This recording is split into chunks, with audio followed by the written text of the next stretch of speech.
Hello दोस्तों, हमारे YouTube channel में आप सभी का स्वागत है। दोस्तों, हमने घुइल वंश को पढ़ लिया था। हम पढ़ रहे थे मेवाड़ का प्राचीन इतिहास, जिसमें हमने पढ़ लिया था घुइल वंश। घुइल वंश की स्थापना या घुइल वंश के संस्थापक, जो घुइल वंश के संस्थापक हैं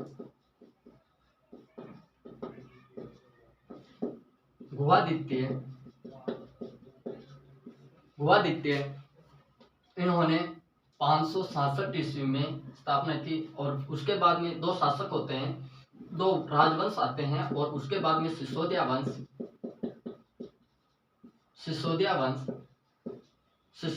को 1326 में इसकी नींव रखता है राणा हमीर देव। और इसमें हमने गुहादित्य, जो घुइल वंश के जितने भी राजा हुए, वहां से लेकर 567 ईस्वी से लेकर 1303 ईस्वी तक हमने सभी राजाओं को पढ़ लिया। अब 1303 के बाद से लेकर 1326 के बीच में जो राजा हुए थे, उन राजाओं के बारे में हम थोड़ा सा देख लेते हैं। 1303 से लेकर 13, यहां लिख लेते हैं,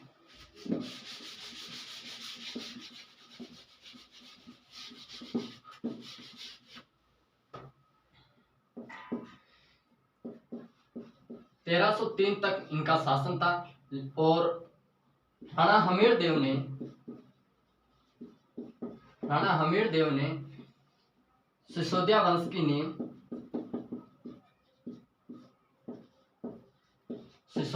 की नींव 1326 में रखी। अब 1303 से 1326 के बीच में जो शासक है वो था खिजर खां। इन्होंने शासन किया था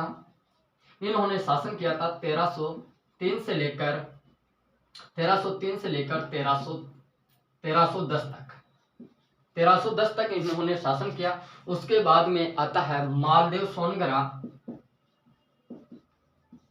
मालदेव सोनगरा, जिन्होंने मालदेव सोनगरा ने 1311 से लेकर 1326 तक शासन किया। और 1326 में एक युद्ध में राणा हमीर देव से युद्ध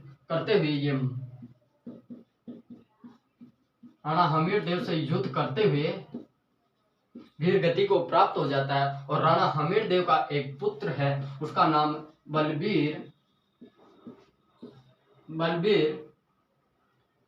बलबीर चित्तौड़ का नया शासक बनता है 1326 ईस्वी में। और बलबीर बनता है 1326 ईस्वी में चित्तौड़ का नया शासक। और उसी टाइम राणा हमीर देव वापस दोबारा इस पर आक्रमण कर देता है 1326 पर। और 1326 पर बलबीर पर आक्रमण करके युद्ध को जीत लेता है। 1326 पर युद्ध को जीत लेता है और बलबीर की हार हो जाती है और राणा हमीर देव की विजय हो जाती है। और सिसोदिया वंश की नींव 1326 ईस्वी में रख देता है। तो हम राणा हमीर देव के बारे में थोड़ा सा फैक्ट पढ़ लेते हैं। राणा हमीर देव ने किस प्रकार, वहां पर राणा हमीर देव ने सिसोदिया वंश की नींव रखी और उसके बाद में क्या क्या हुआ, उनके बारे में पढ़ लेते हैं।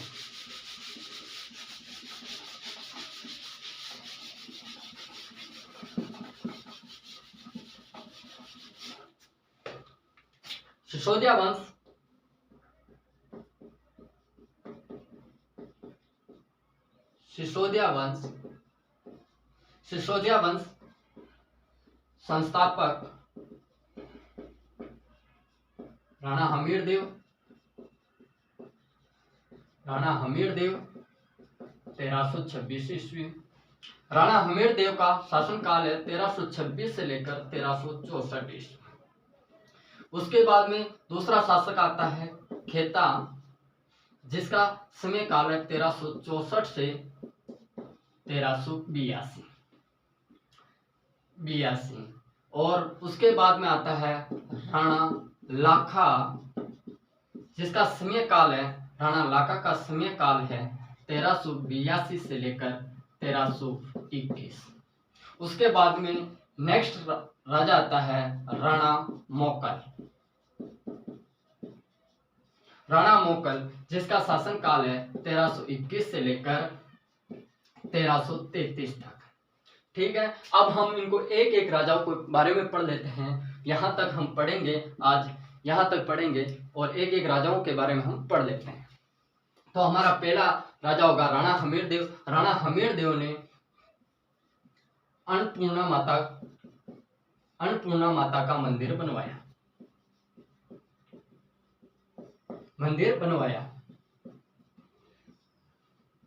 अन्नपूर्णा माता का मंदिर बनवाया। राणा हमीरदेव को कीर्ति स्तंभ प्रशस्ति पर विषम घाटी पंचानन कहा गया।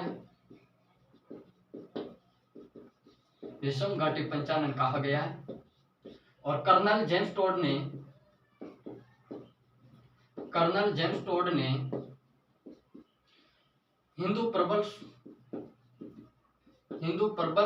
प्रबल हिंदू राजा कहा गया है। प्रबल हिंदू राजा कहा गया है। प्रबल हिंदू राजा कहा गया है। और रसिक प्रिया, कुंभा की जो रसिक प्रिया है उसमें वीर राजा कहा गया है। और सिसोदिया वंश की कुल देवी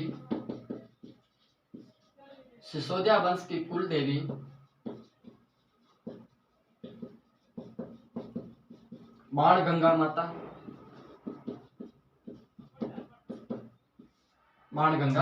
माता को कहा गया। ठीक है दोस्तों, हमने राणा हमीरदेव को वैसे भी इनका पार्ट हमारे प्लेलिस्ट में पड़ा हुआ है, उसको वहां जाकर देख सकते हैं, क्योंकि हमने राणा हमीरदेव के बारे में पहले ही पढ़ा रखा है। हमने यहाँ पर रिवीजन के तौर पर यहाँ पर कुछ इंपॉर्टेंट फैक्ट थे वहां लिख दिया, इसलिए लिख दिया। अब हमारा नेक्स्ट राजा होगा खेता।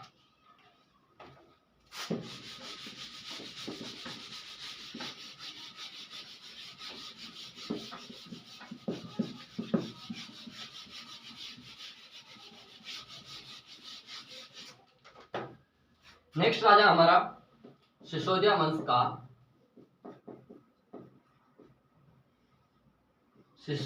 का नेक्स्ट राजा राणा खेता। राणा खेता का समय काल है 1364 से 1382। राणा खेता की एक पत्नी है। राणा खेता की पत्नी जिसका नाम था राणा खेता की पासवान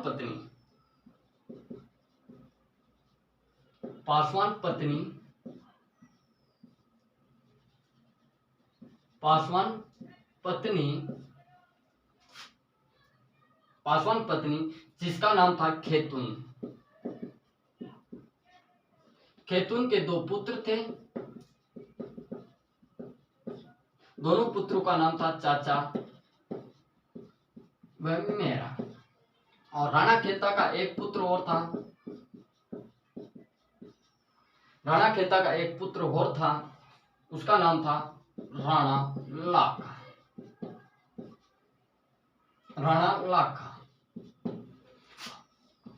राणा खेता 1364 से 1382 तक शासक करता है। राणा लाखा का एक पुत्र है राणा लाखा की पासवान पत्नी खेतुन से दो पुत्र मिलते हैं, एक का नाम चाचा, दूसरे का नाम मेरा। अब हम पढ़ेंगे राणा खेता के बारे में। क्या पढ़ेंगे? राणा खेता के बारे में। ये ज्यादा इंपॉर्टेंट नहीं है, इंपॉर्टेंट राणा खेता है, इनके बारे में हम पढ़ लेते हैं।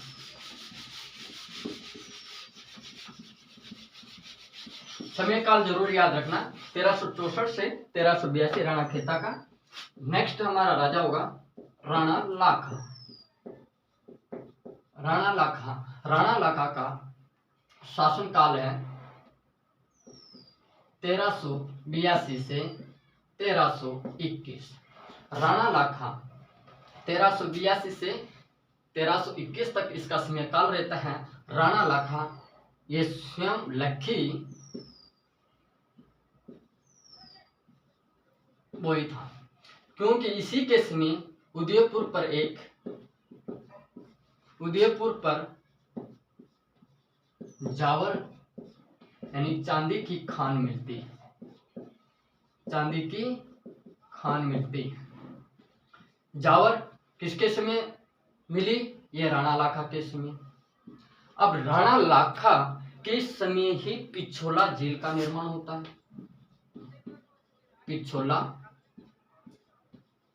पिछोला झील का निर्माण होता है। पिछोला झील का निर्माण, अब पिछोला झील का निर्माण क्यों होता है? पिछोला झील का निर्माण बंजारों द्वारा भेल की समृद्धि द्वारा यानी कि बेल की याद पर बनाया जाता है। उसके बाद में पिछोला झील पर जगनिवास महल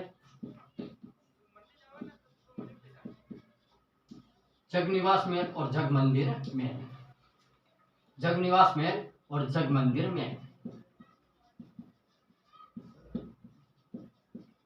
याद रखना। और यहीं पे एक नटनी का चबूतरा है। नटनी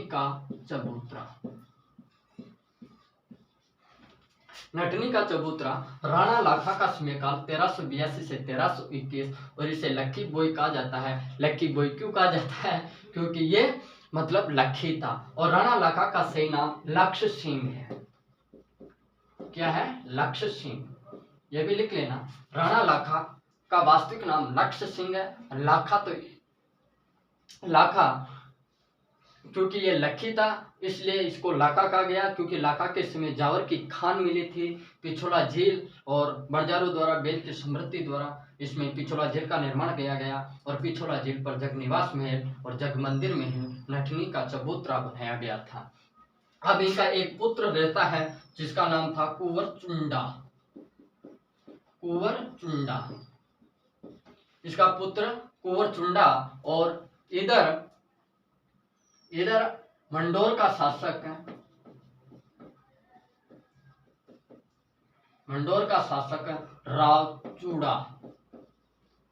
राव चूड़ा की एक पुत्री थी हंसाबाई। क्या थी? हंसाबाई। और उनका एक पुत्र था रणमल।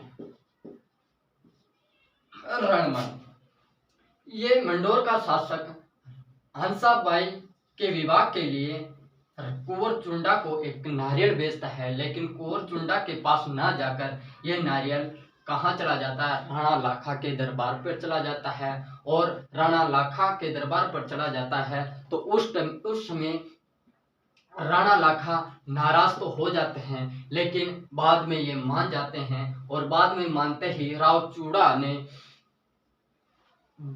एक शर्त रखी कि भाई जो भी हंसाबाई से विवाह कर रहा है, हंसाबाई से जो भी पुत्र होगा वो ही मेवाड़ का अगला राजा होगा, अगला उत्तराधिकारी होगा। तो कुंवर चुंडा प्रतिज्ञा करता है। क्या प्रतिज्ञा करता है? कि मैं आजीवन शादी नहीं करूंगा।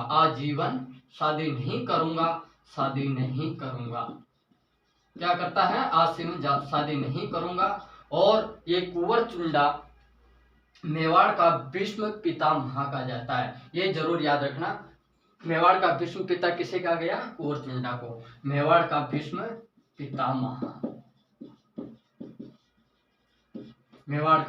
पितामह। ठीक। तो अब हमारा हंसाबाई से इसका विवाह हो जाता है राणा लाखा से। और हंसाबाई से एक पुत्र होता है, उसका नाम होता है मोकल। क्या होता है? मोकल। अब हम पढ़ेंगे राणा मोकल के बारे में। तो हम राणा मोकल को पढ़ लेते हैं।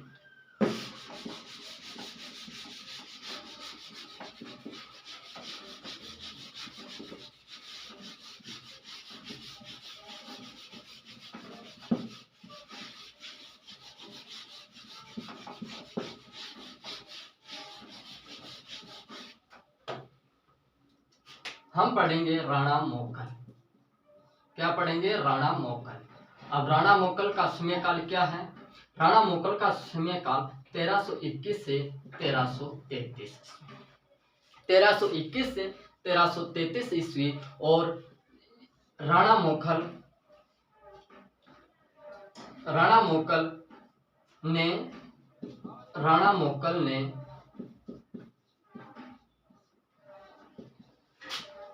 समाधीश्वर मंदिर का जीर्णोद्धार करवाया। राणा मोकल ने समाधेश्वर मंदिर का जीर्णोद्धार करवाया। यह मंदिर किसने बनवाया था? तो परमार राजा भोज ने त्रिभुवन नारायण मंदिर के नाम से बनवाया।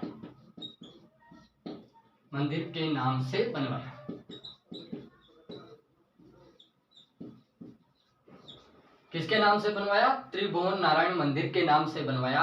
राणा मोकल ने इस मंदिर का जीर्णोद्धार करवाकर इसका नाम क्या दे दिया? सिद्धेश्वर मंदिर का नाम दे दिया था। और उसी के समय अहमदाबाद के सुल्तान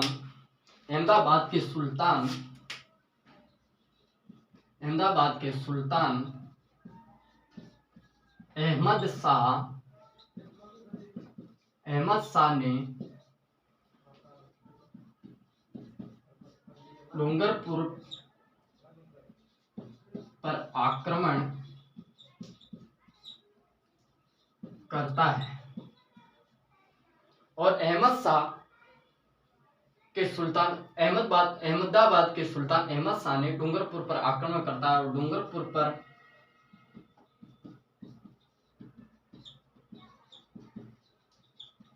आक्रमण होता है तो युद्ध करने के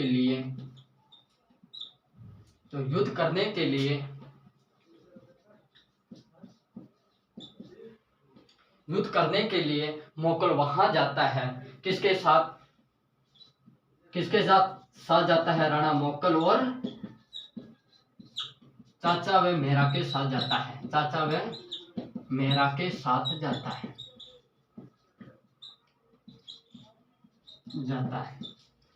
लेकिन चाचा व मेहरा राणा मोकल को बीच रास्ते में ही मार देते हैं। वहां पर इसके पुत्र कुंबा, राणा मोकल के पुत्र का नाम क्या था?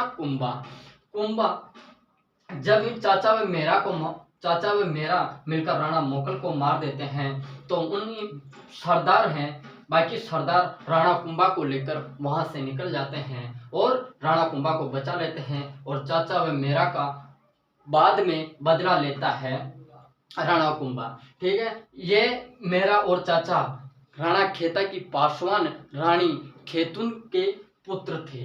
तो दोस्तों, ये हमारा सेशन आपको कैसा लगा होगा? अगर अच्छा लगा है तो लाइक, शेयर एंड सब्सक्राइब करना ना भूलें। दोस्तों, इस वीडियो को इतना फैला दो कि बढ़िया। अगर सेशन अच्छा लगा हो तो वीडियो को जरूर फैलाना और वीडियो को ज़्यादा से ज़्यादा शेयर करके हमारे को मोटिवेशन जरूर करेगा। ठीक है दोस्तों, तब तक हम नेक्स्ट वीडियो में मिलते हैं। और हमारा राणा मोकल है जो खत्म हो गया। अब हम पढ़ेंगे राणा कुंबा। क्या पढ़ेंगे? राणा कुंबा के बारे में पढ़ेंगे, जो बहुत ही खतरनाक राजा है। उनके बारे में हम एक एक चीज के बारे में पढ़ेंगे, जो नई नई चीजें हैं वो भी लाएंगे। तब तक दोस्तों चलते हैं, धन्यवाद।